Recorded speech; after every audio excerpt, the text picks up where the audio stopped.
Hello बच्चों, आपका स्वागत है ज्ञान विद्या चैनल में। कैसे हो? अच्छे से रहो, बिंदास होके रहो। और सावन चल रहे, रक्षाबंधन आने वाले हैं। अपना ध्यान रखो। जब सेहत अच्छी रहेगी तो पढ़ाई में भी मन लगेगा। अपनी सेहत अच्छे से रहो, खाओ पियो। और मैंने आपको बताया था कि मैं आपको सूरदास का जीवन परिचय कराऊंगी। तो आज मैं आपको सूरदास जी का जीवन परिचय कराती हूँ। चलो अब आइए देखते हैं। ठीक है। और मेरा नाम बता रही, मेरा नाम पूजा है और मैं आपको हिंदी पढ़ाऊंगी। अभी तो मैं आपको जीवन परिचय कंप्लीट करा रही हूँ। ठीक है। उसके बाद मैं अर्थ कराऊंगी, जो इनकी किताब में इनके अर्थ है ना, वो फिर मैं आपको अर्थ कराऊंगी है। और आइए चलो बताते हैं इनके बारे में। जीवन परिचय के बारे में आपको बताते हैं। इनका सूरदास जी का जीवन परिचय है। इनका जन्म 1478 ईस्वी में, सन 1478 ईस्वी में रोनिकता नामक गांव में। ये रोनिकता आपको पता ही होगा, अगर नहीं है तो चलो मैं बता रही हूँ। जो आगरा से मथुरा की ओर जाते हैं ना, वहीं पे पड़ता है ये रोनिकता नामक गांव। ठीक है। और इनके पिता का नाम रामदास जी था। और ये जो सूरदास जी थे, ये ब्रजभाषा से थे। ये सूरदास है ना, जो जी थे ब्रजभाषा से थे। और जो इनके गुरु है बल्लवाचार्य। इनके गुरु कौन है? बल्लवाचार्य है। और जो ये ना, जो सूरदास जी थे, ये बचपन से ही अंधे थे। तो इनके माता पिता बचपन में ही एक्सपायर हो गए, उनकी मृत्यु हो गई। फिर ये इन्होंने अपना घर बिल्कुल छोड़ दिया। फिर ये एक आश्रम पे गए थे।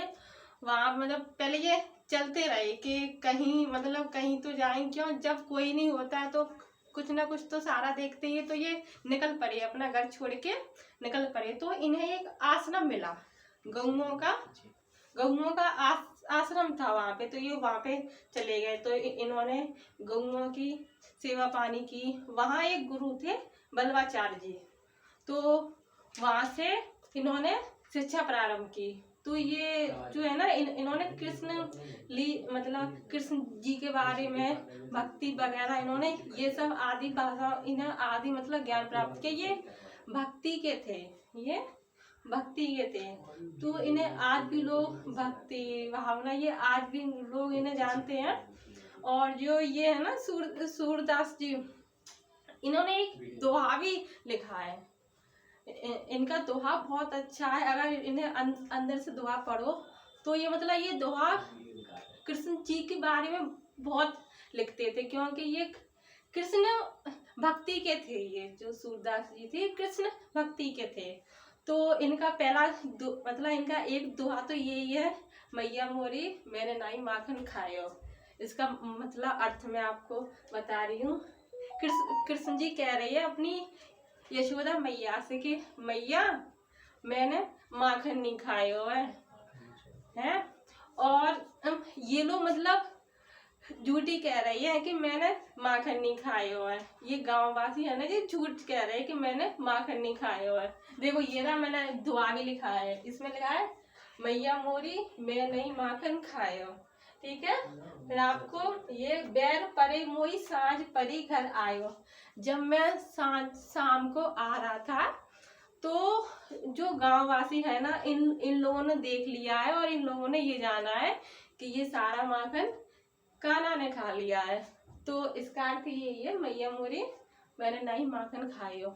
सोचो, ये जो सूरदास जी थे जन्म से अंधे थे, लेकिन फिर भी इन्होंने दोहा, इन्होंने रचनाएं, साहित्य लहरी, सारावली, इन्होंने मतलब सूर सागर, इन्होंने ये रचना भक्ति में लिखी है।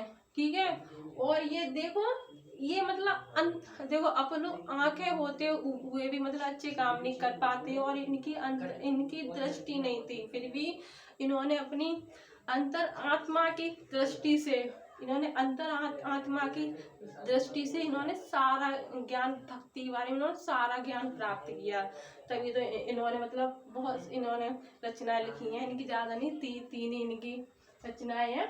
तो ये, और इनकी मृत्यु हुई थी, क्योंकि ये भी बता दे रही हूँ, इनकी मृत्यु हुई थी सन 1583 ईस्वी में। ये पारसौली गांव है ना, ये पारसौली वहाँ पे है, जो गोवर्धन है ना अपना, गोवर्धन, वहाँ पे एक गांव है पारसौली। तो इनकी मृत्यु वहाँ पे हुई थी। तो आपको पता है जब पेपर अपने टेंथ के आते हैं तो उसमें सूरदास, तुलसीदास, बिहारी जी और मैथिली गुप्त और वो, ये मतलब ऐसे कुछ जीवन परिचय इतने मतलब हर बार आते हैं, ये देखने को मिलते। तो ये सूरदास जी का आपका बहुत इम्पोर्टेंट है। ये मैंने मतलब मेन टॉपिक लिखाई है, ज़्यादा अंदरूनी जाके नहीं लिखा है, क्योंकि आप लोग भी फिर परेशान होंगे कैसे क्या लिखा है, कैसे याद करूँ। ये इतना तो मतलब आपके से प्रमुख रचनाएं रह गई हैं। ठीक है, अभी आप मतलब इतना देखो, ये आपका जन्म है। ठीक है, मैंने आपको मतलब पूरा मतलब वैसे नहीं लिखा है कि बहुत सारा मतलब बहुत सारी मतलब जालंग से बालंग से मैंने ऐसा कुछ नहीं लिखा है। जो मेन टॉपिक है वही मैंने आपको कराए। मैं चाहती हूँ कि आप लोग सीखो, ज़्यादा फालतू का नहीं पढ़ो, इतना पढ़ो कि मतलब आप अच्छे नंबर लेके आओ हिंदी में, और अच्छे से पढ़ो। मतलब अगर आप पढ़ो तो आपको बोरिंग नहीं लगे सब्जेक्ट कि हाँ ये कैसा नहीं है। तो इसलिए मैं जो आपको मेन टॉपिक होता है वही मैं आपको कराती हूँ। आपने देखा भी होगा। तो इनका ये जन्म है। ठीक है, चलो मैं यहाँ से आपको दिखाई नहीं दे रहा होगा, ये इनका जन्म है, ये इनका स्थान है, ये इनके पिता का नाम है, ये इनकी भाषा है ब्रजभाषा। ठीक है, और ये गुरु है, मैंने आपको बताई था, ये इनके गुरु है, ये इनकी मृत्यु, ये इनके मृत्यु का स्थान है। ठीक है, और ये इनका दुआ है। ठीक है, अब इनकी प्रमुख रचनाएं हैं। लिख रहे थे, हो गया।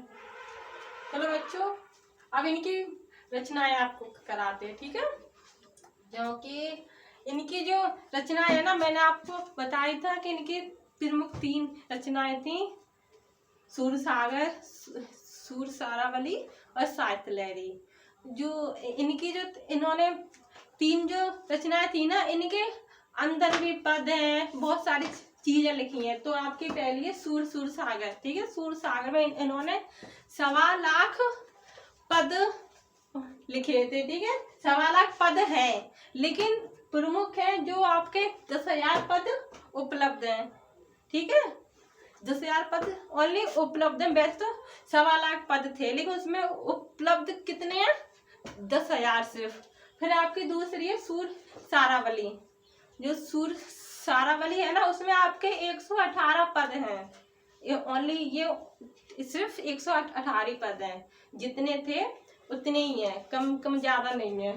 क्योंकि इन्होंने जो सूर सागर में है ना, उसमें तो 1.25 लाख पद थे।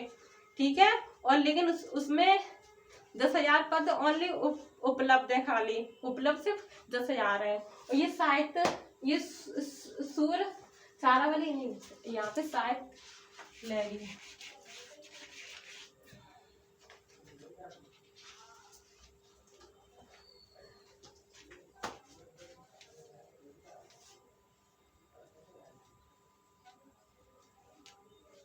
ये जो आपकी साहित्य लहरी है ना, उसमें 1107 पद हैं।